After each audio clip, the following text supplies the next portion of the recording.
ਪਿਆਰੇ ਬੱਚਿਓ, ਸਤਿ ਸ੍ਰੀ ਅਕਾਲ। ਅੱਜ ਬੇਟਾ ਆਪਾਂ ਆਪਣੀ ਵਿਆਕਰਨ ਦੀ ਪਾਠ ਪੁਸਤਕ ਵਿੱਚ ਸ਼ਾਮਿਲ ਆਪਣਾ ਪਾਠ ਵਾਕਬੋਧ ਤੇ ਚਰਚਾ ਕਰਾਂਗੇ।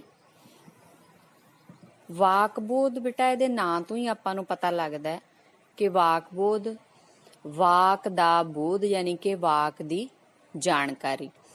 ਤਾਂ ਵਾਕਬੋਧ ਵਿਆਕਰਨ ਦਾ ਉਹ ਭਾਗ ਹੈ ਜਿਸ ਵਿੱਚ ਵਾਕ ਬਣਤਰ ਦੇ ਨਿਯਮਾਂ ਤੇ ਵਾਕਾਂ ਦੀ ਵੰਨਗੀ ਆਦਿ ਬਾਰੇ ਵਿਚਾਰ ਚਰਚਾ ਕੀਤੀ ਜਾਂਦੀ ਹੈ। ਯਾਨੀ ਕਿ ਵਾਕਬੋਧ ਦੇ ਵਿੱਚ ਅਸੀਂ ਇਹ ਜਾਣਦੇ ਹਾਂ ਕਿ ਵਾਕ ਨੂੰ ਬਣਾਉਣ ਦੇ ਕੀ ਨਿਯਮ ਹੈ, ਕਿਵੇਂ ਵਾਕ ਸ਼ੁੱਧ ਬਣਦਾ ਹੈ ਤੇ ਵਾਕਾਂ ਦੀਆਂ ਕਿਹੜੀਆਂ-ਕਿਹੜੀਆਂ ਕਿਸਮਾਂ ਹੁੰਦੀਆਂ। ਆਪਾਂ ਪਹਿਲਾਂ ਵੀ ਗੱਲ ਕਰ ਚੁੱਕੇ ਹਾਂ ਕਿ ਧੁਨੀ ਹੈ ਜਿਹੜੀ ਉਹ ਭਾਸ਼ਾ ਦੀ ਸਭ ਤੋਂ ਛੋਟੀ ਇਕਾਈ ਹੁੰਦੀ ਹੈ ਤੇ ਸਭ ਤੋਂ ਵੱਡੀ ਇਕਾਈ ਹੈ ਜਿਹੜੀ ਉਹ ਹੁੰਦਾ ਵਾਕ। ਪਰ ਸਭ ਤੋਂ ਛੋਟੀ ਸਾਰਥਕ ਇਕਾਈ ਹੈ ਜਿਹੜੀ ਉਹ ਹੁੰਦਾ ਸ਼ਬਦ। ਇਹ ਤਿੰਨੇ ਬੇਟਾ ਛੋਟੇ ਪ੍ਰਸ਼ਨਾਂ ਦੇ ਰੂਪ ਦੇ ਵਿੱਚ ਵੱਡੀਆਂ ਕਲਾਸਾਂ ਤੱਕ ਤੁਹਾਨੂੰ ਸਵਾਲ ਪੁੱਛੇ ਜਾਣਗੇ ਕਿ ਭਾਸ਼ਾ ਦੀ ਛੋਟੀ ਇਕਾਈ, ਛੋਟੀ ਸਾਰਥਕ ਇਕਾਈ ਤੇ ਵੱਡੀ ਇਕਾਈ ਕਿਹੜੀ-ਕਿਹੜੀ ਹੁੰਦੀ ਹੈ। ਤਾਂ ਵਾਕ ਬੇਟਾ ਨਿਯਮ ਸਾਨੂੰ ਜਾਣਨੇ ਇਸ ਲਈ ਜ਼ਰੂਰੀ ਹੁੰਦੇ ਹੈ ਕਿ ਜਿਹੜੀ ਗੱਲ ਅਸੀਂ ਕਹਿਣਾ ਚਾਹੁੰਦੇ ਹਾਂ ਲਿਖ ਕੇ ਉਹ ਚੰਗੀ ਤਰ੍ਹਾਂ ਨਾਲ ਦੂਸਰੇ ਦੇ ਸਮਝ ਆ ਗਈ। ਜੇ ਤਾਂ ਆ ਗਈ ਫਿਰ ਤਾਂ ਉਹ ਸਾਡਾ ਵਾਕ ਹੈ ਜਿਹੜਾ ਉਹ ਸਾਰੇ ਇੱਕ ਨਿਯਮਾਂ ਦੇ ਉੱਤੇ ਅਨੁਕੂਲ ਹੈ, ਨਿਯਮਾਂ ਦੇ ਅਨੁਸਾਰ ਹੈ।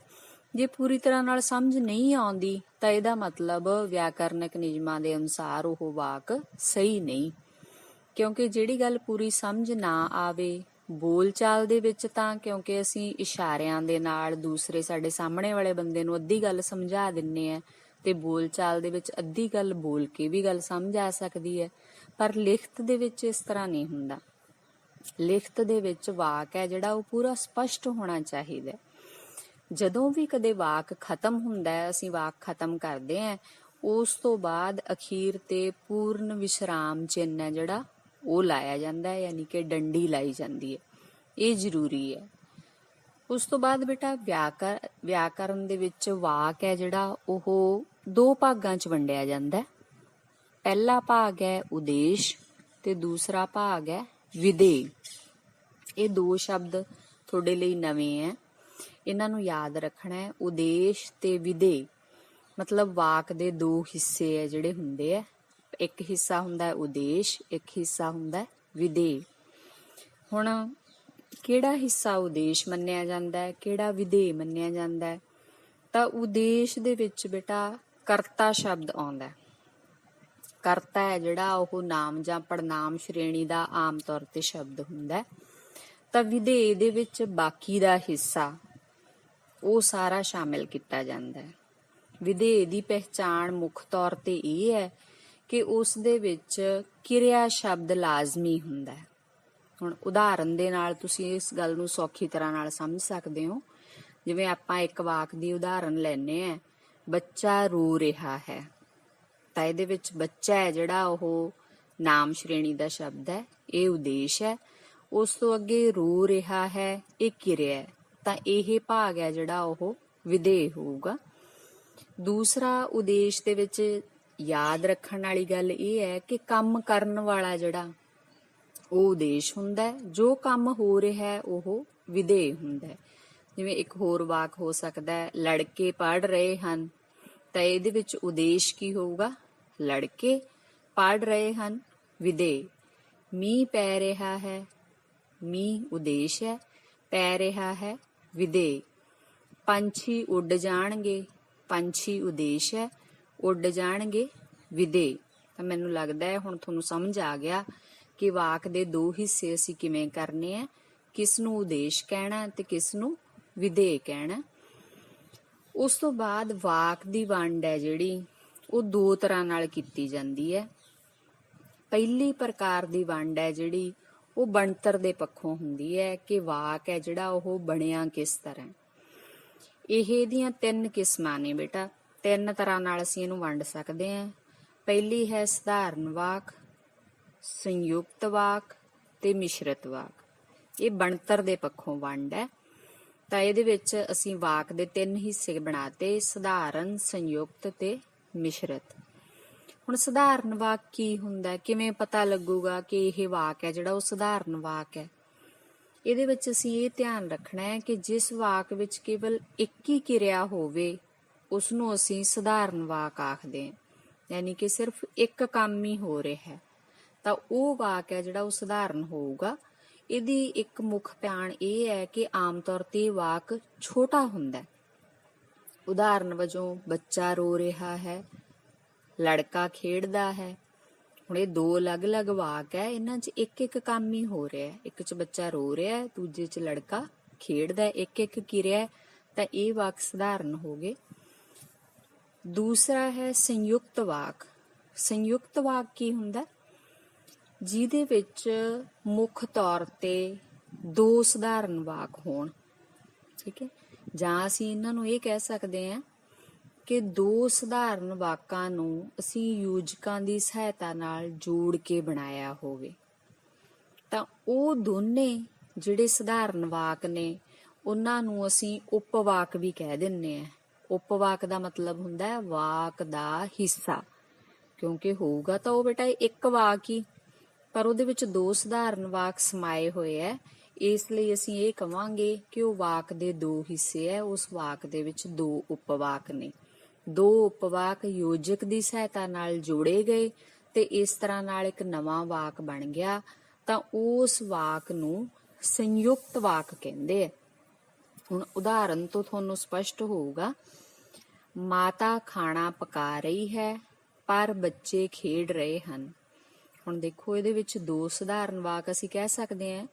ਪਹਿਲਾ ਹੈ ਮਾਤਾ ਖਾਣਾ ਪਕਾ ਰਹੀ ਹੈ, ਦੂਸਰਾ ਹੈ ਬੱਚੇ ਖੇਡ ਰਹੇ ਹਨ। ਇਹ ਦੋਨੇ ਪਰ ਯੋਜਕ ਦੇ ਨਾਲ ਜੁੜੇ ਹੋਏ ਹਨ, ਠੀਕ ਹੈ। ਅਗਲੀ ਉਦਾਹਰਨ ਹੈ ਮੋਹਨ ਨੇ ਗੀਤ ਗਾਇਆ ਅਤੇ ਸੋਹਨ ਨੇ ਕਵਿਤਾ ਪੜ੍ਹੀ। ਇਹਦੇ ਵਿੱਚ ਵੀ ਦੋ ਸਧਾਰਨ ਵਾਕ ਹੈ, ਮੋਹਨ ਨੇ ਗੀਤ ਗਾਇਆ, ਸੋਹਨ ਨੇ ਕਵਿਤਾ ਪੜ੍ਹੀ, ਅਤੇ ਇਹਦੇ ਨਾਲ ਇਹਨਾਂ ਦੋਨਾਂ ਨੂੰ ਜੋੜਿਆ ਹੋਇਆ, ਠੀਕ ਹੈ। ਇਹ ਹੁੰਦੇ ਆ ਸੰਯੁਕਤ ਵਾਕ। ਤੀਸਰਾ ਹੈ ਮਿਸ਼ਰਤ ਵਾਕ। ਹੁਣ ਮਿਸ਼ਰਤ ਵਾਕ ਕਿਹੜੇ ਹੁੰਦੇ ਆ? ਉਹਨਾਂ ਦੇ ਵਿੱਚ ਵੀ ਦੋ ਉਪਵਾਕ ਹੁੰਦੇ ਆ, ਪਰ ਦੋ ਉਪਵਾਕ ਕਿਸ ਤਰ੍ਹਾਂ ਦੇ ਹੁੰਦੇ ਆ? ਇੱਕ ਉਪਵਾਕ ਪ੍ਰਧਾਨ ਹੁੰਦਾ ਹੈ ਤੇ ਇੱਕ ਉਪਵਾਕ ਅਧੀਨ ਹੁੰਦਾ ਹੈ। ਇਹਦਾ ਕੀ ਅਰਥ ਹੈ? ਪ੍ਰਧਾਨ ਉਪਵਾਕ ਦਾ ਅਰਥ ਹੈ ਕਿ ਵਾਕ ਦੇ ਜਦੋਂ ਦੋ ਹਿੱਸੇ ਹੈ ਤਾਂ ਇੱਕ ਹਿੱਸੇ ਤੋਂ ਸਾਨੂੰ ਗੱਲ ਹੈ ਜਿਹੜੀ ਉਹ ਸਪਸ਼ਟ ਸਮਝ ਆਉਂਦੀ ਹੈ, ਉਹਨੂੰ ਅਸੀਂ ਪ੍ਰਧਾਨ ਉਪਵਾਕ ਕਹਿੰਦੇ ਆ। ਦੂਜੇ ਤੋਂ ਗੱਲ ਸਾਨੂੰ ਸਪਸ਼ਟ ਸਮਝ ਨਹੀਂ ਆਉਂਦੀ, ਉਹ ਪਹਿਲੇ ਦੀ ਸਹਾਇਤਾ ਦੇ ਨਾਲ ਹੀ ਸਮਝ ਆਉਂਦੀ ਹੈ, ਉਹਨੂੰ ਅਸੀਂ ਅਧੀਨ ਉਪਵਾਕ ਕਹਿੰਦੇ ਆ ਕਿ ਇਹ ਉਪਵਾਕ ਹੈ ਜਿਹੜਾ ਉਹ ਪ੍ਰਧਾਨ ਉਪਵਾਕ ਦੇ ਅਧੀਨ ਹੈ, ਤਾਂ ਉਹਦੀ ਸਹਾਇਤਾ ਦੇ ਨਾਲ ਹੀ ਆਪਣਾ ਅਰਥ ਸਪਸ਼ਟ ਕਰਦਾ ਹੈ। ਤਾਂ ਇਸ ਤਰ੍ਹਾਂ ਦੇ ਵਾਕਾਂ ਨੂੰ ਮਿਸ਼ਰਤ ਵਾਕ ਆਖਦੇ ਆ। ਉਦਾਹਰਨ ਸਮਝੋ, ਹਰਪ੍ਰੀਤ ਖੁਸ਼ ਹੈ ਕਿਉਂਕਿ ਉਹ ਜਮਾਤ ਵਿੱਚ ਪਹਿਲੇ ਨੰਬਰ ਤੇ ਆਈ ਹੈ। ਹੁਣ ਦੇਖੋ ਇਸ ਵਾਕ ਦੇ ਵਿੱਚ ਜੇ ਅਸੀਂ ਵਾਕ ਦੇ ਦੋ ਹਿੱਸੇ ਕਰਦੇ ਹਾਂ, ਹਰਪ੍ਰੀਤ ਖੁਸ਼ ਹੈ, ਉਸ ਤੋਂ ਬਾਅਦ ਕਿਉਂਕਿ ਉਹ ਜਮਾਤ ਵਿੱਚ ਪਹਿਲੇ ਨੰਬਰ ਤੇ ਆਈ ਹੈ, ਤਾਂ ਇਹਦੇ ਵਿੱਚ ਇੱਕ ਅਧੀਨ ਹੈ, ਦੂਸਰਾ ਸਾਨੂੰ ਕਾਰਨ ਦੱਸਦਾ ਹੈ, ਠੀਕ ਹੈ ਨਾ। ਕਾਰਨ ਹੈ ਜਿਹੜਾ ਉਸ ਤੋਂ ਸਾਨੂੰ ਪਤਾ ਲੱਗਦਾ ਹੈ ਕਿ ਕਿਉਂ ਖੁਸ਼ ਹੈ। ਭਾਰਤ ਦੀ ਹਾਕੀ ਟੀਮ ਖੁਸ਼ ਹੈ ਕਿਉਂਕਿ ਉਹਨਾਂ ਨੇ ਮੈਚ ਜਿੱਤ ਲਿਆ ਹੈ। ਤਾਂ ਇੱਕ ਵਾਕ ਦਾ ਹਿੱਸਾ ਉਪਵਾਕ ਹੈ ਜਿਹੜਾ ਦੂਸਰੇ ਉਪਵਾਕ ਤੇ ਨਿਰਭਰ ਹੈ, ਇਸ ਕਰਕੇ ਇਸ ਨੂੰ ਅਸੀਂ ਮਿਸ਼ਰਤ ਵਾਕ ਆਖਦੇ ਹਾਂ। ਹੁੰਦੇ ਇਹਦੇ ਵਿੱਚ ਵੀ ਦੋ ਉਪਵਾਕ ਹੈ ਤੇ ਸੰਯੁਕਤ ਵਿੱਚ ਵੀ ਦੋ ਉਪਵਾਕ ਹੈ, ਪਰ ਸੰਯੁਕਤ ਦੇ ਵਿੱਚ ਦੋਨਾਂ ਦਾ ਆਪੋ ਆਪਣਾ ਸਪਸ਼ਟ ਅਰਥ ਹੁੰਦਾ ਹੈ, ਪਰ ਮਿਸ਼ਰਤ ਦੇ ਵਿੱਚ ਇੱਕ ਦਾ ਅਰਥ ਦੂਸਰੇ ਦੀ ਸਹਾਇਤਾ ਦੇ ਨਾਲ ਹੀ ਸਪਸ਼ਟ ਹੁੰਦਾ ਹੈ। ਤਾਂ ਇਹ ਬਣਤਰ ਦੇ ਪੱਖੋਂ ਵਾਕ ਵੰਡ ਸੀਗੀ ਸਧਾਰਨ ਵਾਕ, ਸੰਯੁਕਤ ਵਾਕ ਤੇ ਮਿਸ਼ਰਤ ਵਾਕ। ਇਹਨਾਂ ਦੀਆਂ ਨਾਲ ਉਦਾਹਰਨਾਂ ਜਿਹੜੀਆਂ ਨੇ ਉਹਨਾਂ ਨੂੰ ਪੜ੍ਹ ਕੇ ਸਮਝ ਕੇ ਲਿਖਣਾ ਜ਼ਰੂਰੀ ਹੈ। ਉਦਾਹਰਨ ਤੋਂ ਬਿਨਾਂ ਕੱਲੀ ਪਰਿਭਾਸ਼ਾ ਹੈ ਜਿਹੜੀ ਉਸ ਦੇ ਨਾਲ ਤੁਹਾਨੂੰ ਵਿਚਾਰ ਸਪਸ਼ਟ ਨਹੀਂ ਹੋਊਗਾ। ਇੱਕ ਹੋਰ ਵੰਡ ਹੈ ਬੇਟਾ, ਦੂਸਰੀ ਪ੍ਰਕਾਰ ਦੀ ਵੰਡ। ਉਸ ਵੰਡ ਦੇ ਵਿੱਚ ਵਾਕ ਦੀਆਂ ਸਾਨੂੰ ਪਤਾ ਲੱਗਦੀਆਂ ਨੇ ਕਿਸਮਾਂ, ਕਿ ਵਾਕ ਦੀਆਂ ਕਿਹੜੀਆਂ-ਕਿਹੜੀਆਂ ਕਿਸਮਾਂ ਨੇ। ਪਹਿਲੀ ਦੇ ਵਿੱਚ 3 ਸੀ, ਦੂਸਰੀ ਦੇ ਵਿੱਚ 4 ਨੇ। ਉਹ 4 ਕਿਹੜੀਆਂ ਨੇ? ਹਾਂ ਵਾਚਕ ਵਾਕ, ਨਾ ਵਾਚਕ ਵਾਕ, ਪ੍ਰਸ਼ਨ ਵਾਚਕ ਵਾਕ ਤੇ ਵਿਸਮੈ ਵਾਚਕ ਵਾਕ। ਹੁਣ ਇਹ 4 ਕਿਹੜੀਆਂ ਨੇ? ਪਹਿਲੀ ਹਾਂ ਵਾਚਕ ਵਾਕ। ਜਿਸ ਵਾਕ ਵਿੱਚ ਕਿਰਿਆ ਹਾਂ ਵਾਚਕ ਹੋਵੇ ਉਸਨੂੰ ਹਾਂ ਵਾਚਕ ਵਾਕ ਕਿਹਾ ਜਾਂਦਾ। ਭਾਵ ਕਿਰਿਆ ਜਿਹੜੀ ਉਹ ਹਾਂ ਰੂਪ ਵਿੱਚ ਹੋਵੇ। ਉਦਾਹਰਨ ਤੋਂ ਸਪਸ਼ਟ ਹੁੰਦਾ, ਮੈਂ ਸਕੂਲ ਜਾ ਰਿਹਾ ਹਾਂ, ਅਸੀਂ ਆਪਣੇ ਦੇਸ਼ ਨੂੰ ਪਿਆਰ ਕਰਦੇ ਹਾਂ, ਸਾਡਾ ਸਕੂਲ ਬਹੁਤ ਸੁੰਦਰ ਹੈ। ਇਹ ਸਾਰੇ ਹਾਂ ਵਾਚਕ ਵਾਕ ਨੇ, ਕਿਉਂਕਿ ਇਹਨਾਂ ਦੇ ਵਿੱਚ ਕਿਤੇ ਨਹੀਂ ਸ਼ਬਦ ਨਹੀਂ ਆਇਆ। ਜੇ ਨਹੀਂ ਸ਼ਬਦ ਆਉਂਦਾ ਤਾਂ ਉਹ ਹਾਂ ਵਾਚਕ ਨਹੀਂ ਸੀ ਰਹਿਣੇ, ਉਹ ਦੂਸਰੀ ਕਿਸਮ ਹੋ ਜਾਣੀ ਸੀ। ਦੂਸਰੀ ਕਿਸਮ ਹੈਗੀ ਹੈ ਨਾ ਵਾਚਕ ਵਾਕ। ਜਿਸ ਵਾਕ ਵਿੱਚ ਕਿਰਿਆ ਨਾ ਵਾਚਕ ਹੋਵੇ ਉਸਨੂੰ ਨਾ ਵਾਚਕ ਵਾਕ ਆਖਿਆ ਜਾਂਦਾ ਹੈ। ਜਿਵੇਂ ਮੈਂ ਸਕੂਲ ਨਹੀਂ ਜਾਵਾਂਗਾ, ਜੇ ਮਿਹਨਤ ਨਹੀਂ ਕਰੋਗੇ ਤਾਂ ਪਾਸ ਨਹੀਂ ਹੋਵੋਗੇ। ਇਹਨਾਂ ਦੋਹਾਂ ਵਾਕਾਂ ਦੇ ਵਿੱਚ ਨਹੀਂ ਸ਼ਬਦ ਆ ਗਿਆ। ਇਹ ਨਹੀਂ ਸ਼ਬਦ ਸਾਨੂੰ ਦੱਸਦਾ ਹੈ ਕਿ ਇਹ ਵਾਕ ਹੈ ਜਿਹੜਾ ਉਹ ਨਾ ਵਾਚਕ ਹੈ। ਠੀਕ ਹੈ ਨਾ, ਪਹਿਲਾ ਹਾਂ ਵਾਚਕ ਸੀ, ਦੂਸਰਾ ਨਾ ਵਾਚਕ ਹੋ ਗਿਆ। ਤੀਸਰਾ ਹੈ ਪ੍ਰਸ਼ਨ ਵਾਚਕ ਵਾਕ। ਇਹ ਇਹਦੇ ਨਾਂ ਤੋਂ ਹੀ ਸਾਨੂੰ ਪਤਾ ਲੱਗ ਗਿਆ। ਜਿਸ ਵਾਕ ਵਿੱਚ ਕੋਈ ਸਵਾਲ ਜਾਂ ਪ੍ਰਸ਼ਨ ਪੁੱਛਿਆ ਗਿਆ ਹੋਵੇ ਉਸਨੂੰ ਪ੍ਰਸ਼ਨ ਵਾਚਕ ਵਾਕ ਆਖਦੇ ਹਨ। ਪ੍ਰਸ਼ਨ ਅਸੀਂ ਕਿਵੇਂ ਪੁੱਛਦੇ ਹਾਂ? ਆਮ ਤੌਰ ਤੇ ਇਸ ਤਰ੍ਹਾਂ ਦੇ ਵਾਕ ਸ਼ੁਰੂ ਹੁੰਦੇ ਆ ਕੀ, ਕਿਉਂ, ਕਿਵੇਂ, ਕਿਹੜਾ, ਕਿੱਥੇ ਦੇ ਨਾਲ। ਤੇ ਇੱਕ ਜ਼ਰੂਰੀ ਗੱਲ ਕਿ ਇਹਨਾਂ ਵਾਕਾਂ ਦੇ ਅਖੀਰ ਤੇ ਪ੍ਰਸ਼ਨ ਵਾਚਕ ਚਿੰਨ੍ਹ ਲੱਗਦਾ, ਡੰਡੀ ਨਹੀਂ ਲੱਗਦੀ। ਉਦਾਹਰਨ ਵਜੋਂ ਦੇਖੋ, ਸ਼੍ਰੇਣੀ ਵਿੱਚ ਕਿੰਨੇ ਵਿਦਿਆਰਥੀ ਹਨ?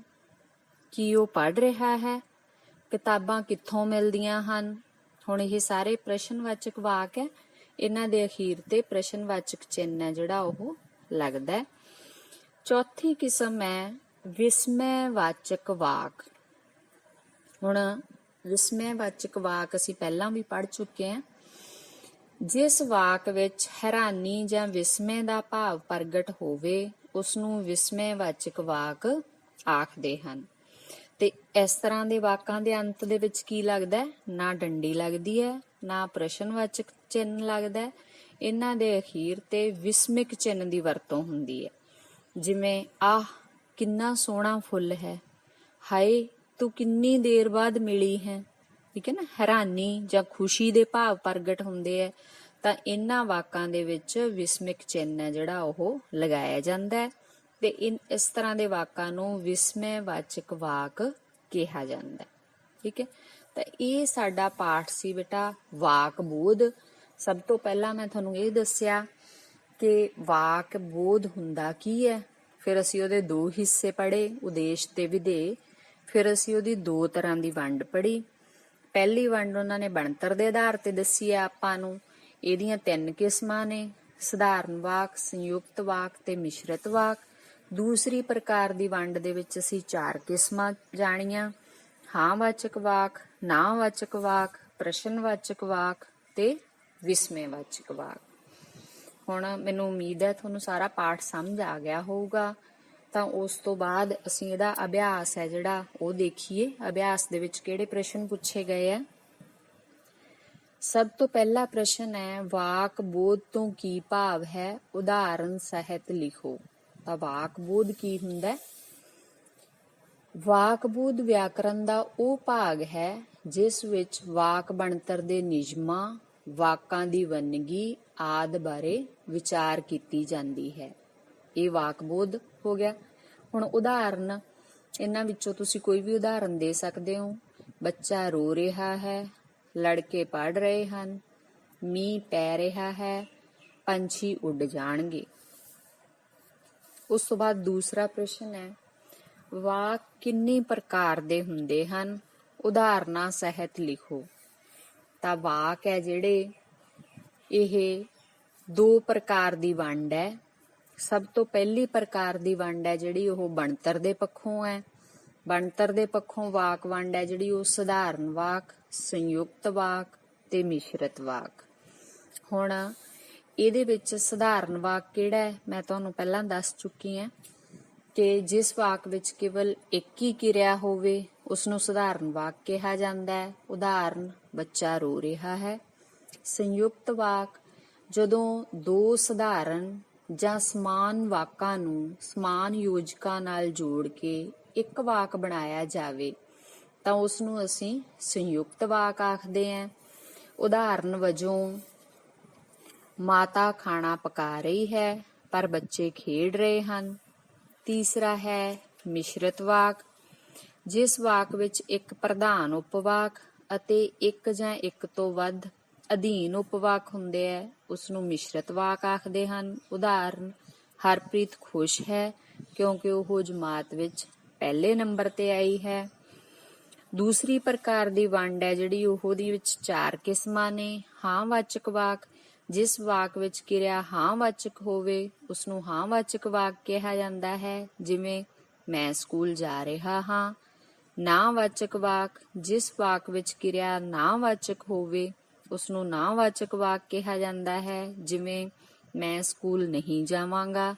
ਪ੍ਰਸ਼ਨਵਾਚਕ ਵਾਕ, ਜਿਸ ਵਾਕ ਵਿੱਚ ਕੋਈ ਪ੍ਰਸ਼ਨ ਜਾਂ ਸਵਾਲ ਪੁੱਛਿਆ ਗਿਆ ਹੋਵੇ ਉਸ ਨੂੰ ਪ੍ਰਸ਼ਨਵਾਚਕ ਵਾਕ ਆਖਦੇ ਹਨ, ਜਿਵੇਂ ਸ਼੍ਰੇਣੀ ਵਿੱਚ ਕਿੰਨੇ ਵਿਦਿਆਰਥੀ ਹਨ। ਵਿਸਮੇਵਾਚਕ ਵਾਕ, ਜਿਸ ਵਾਕ ਵਿੱਚ ਹੈਰਾਨੀ ਜਾਂ ਵਿਸਮੇ ਦੇ ਭਾਵ ਪ੍ਰਗਟ ਹੋਣ ਉਸ ਨੂੰ ਵਿਸਮੇਵਾਚਕ ਵਾਕ ਆਖਦੇ ਹਨ, ਜਿਵੇਂ ਆਹ ਕਿੰਨਾ ਸੋਹਣਾ ਫੁੱਲ ਹੈ। ਤਾਂ ਇਹਨਾਂ 2 ਸਵਾਲਾਂ ਦੇ ਵਿੱਚ ਲਗਭਗ ਸਾਰੇ ਦਾ ਸਾਰਾ ਪਾਠ ਹੈ ਜਿਹੜਾ ਉਹੀ ਆ ਜਾਂਦਾ।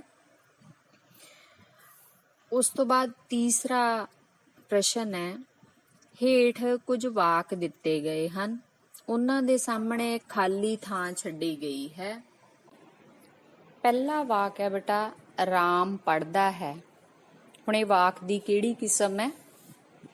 ਜਿਹਦੇ ਵਿੱਚ ਇੱਕ ਕਿਰਿਆ ਹੋਵੇ। ਕਿਹੜੀ ਕਿਸਮ ਹੁੰਦੀ ਹੈ ਉਹ? ਸਧਾਰਨ ਵਾਕ। ਮੁੰਡੇ ਖੁਸ਼ ਹਨ ਕਿਉਂਕਿ ਉਹ ਮੈਚ ਜਿੱਤ ਗਏ। ਹੁਣ ਇਹ ਆਪਾਂ ਪਹਿਲਾਂ ਪੜ੍ਹ ਚੁੱਕੇ ਹਾਂ। ਇਹ ਹੈ ਮਿਸ਼ਰਤ ਵਾਕ। ਸਮੀਰ ਨੇ ਗੀਤ ਗਾਇਆ ਤੇ ਖੁਸ਼ਬੂ ਨੇ ਸਿਤਾਰ ਵਜਾਈ।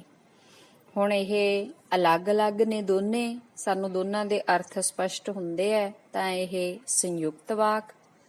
ਸਿਆਣੇ ਕਹਿੰਦੇ ਹਨ ਕਿ ਸਦਾ ਸੱਚ ਬੋਲਣਾ ਚਾਹੀਦਾ ਹੈ ਤੇ ਸੱਚ ਪਵਿੱਤਰਤਾ ਦਾ ਚਿੰਨ੍ਹ ਹੈ, ਤਾਂ ਇਸ ਵਾਕ ਹੈ ਜਿਹੜਾ ਇਹ ਹੈਗਾ ਮਿਸ਼ਰਤ ਵਾਕ।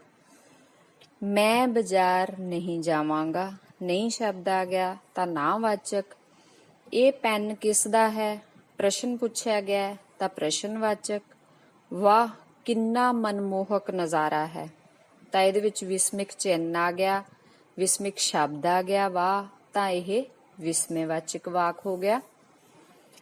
ਚੌਥਾ ਪ੍ਰਸ਼ਨ ਹੈ, ਉਦਾਹਰਨ ਵਿੱਚ ਦੱਸੇ ਅਨੁਸਾਰ ਹੇਠ ਲਿਖੇ ਵਾਕਾਂ ਦੀ ਵਾਕ ਵੰਡ ਕਰੋ। ਉਦਾਹਰਨ ਉਹਨਾਂ ਨੇ ਦਿੱਤੀ ਹੋਈ ਹੈ, ਬੱਚੇ ਖੇਡ ਰਹੇ ਹਨ। ਉਦੇਸ਼ ਤੇ ਵਿਧੇਯ ਦੇ ਅਨੁਸਾਰ ਵੰਡ ਕਰਨੀ ਹੈ। ਉਦੇਸ਼ ਇਹਦੇ ਵਿੱਚ ਦੱਸਿਆ ਬੱਚੇ ਤੇ ਵਿਧੇਯ ਖੇਡ ਰਹੇ ਹਨ। ਹੁਣ ਉਸੇ ਤਰ੍ਹਾਂ ਬਾਕੀ ਦੇ ਵਾਕਾਂ ਦੇ ਵਿੱਚ ਆਪਾਂ ਦੱਸਣਾ ਹੈ ਕਿ ਉਦੇਸ਼ ਕਿਹੜਾ ਹੈ ਤੇ ਵਿਧੇਯ ਕਿਹੜਾ ਹੈ। ਪਹਿਲਾ ਹੈ ਮੋਰ ਪੈਲ ਪਾ ਰਿਹਾ ਹੈ, ਤਾਂ ਇਹਦੇ ਵਿੱਚ ਉਦੇਸ਼ ਹੈ ਮੋਰ, ਪੈਲ ਪਾ ਰਿਹਾ ਹੈ ਵਿਧੇਯ। ਕੁੜੀਆਂ ਰੱਸੀ ਟੱਪ ਰਹੀਆਂ ਹਨ, ਕੁੜੀਆਂ ਉਦੇਸ਼, ਰੱਸੀ ਟੱਪ ਰਹੀਆਂ ਹਨ ਵਿਧੇਯ। ਮੁੰਡੇ ਭੰਗੜਾ ਪਾ ਰਹੇ ਹਨ, ਮੁੰਡੇ ਉਦੇਸ਼, ਭੰਗੜਾ ਪਾ ਰਹੇ ਹਨ ਵਿਧੇਯ। ਕਾਂ ਪਾਣੀ ਪੀ ਰਿਹਾ ਹੈ, ਕਾਂ ਉਦੇਸ਼, ਪਾਣੀ ਪੀ ਰਿਹਾ ਹੈ ਵਿਧੇਯ। ਕੋਇਲ ਕੂਕ ਰਹੀ ਹੈ, ਕੋਇਲ ਉਦੇਸ਼, ਕੂਕ ਰਹੀ ਹੈ ਵਿਧੇਯ।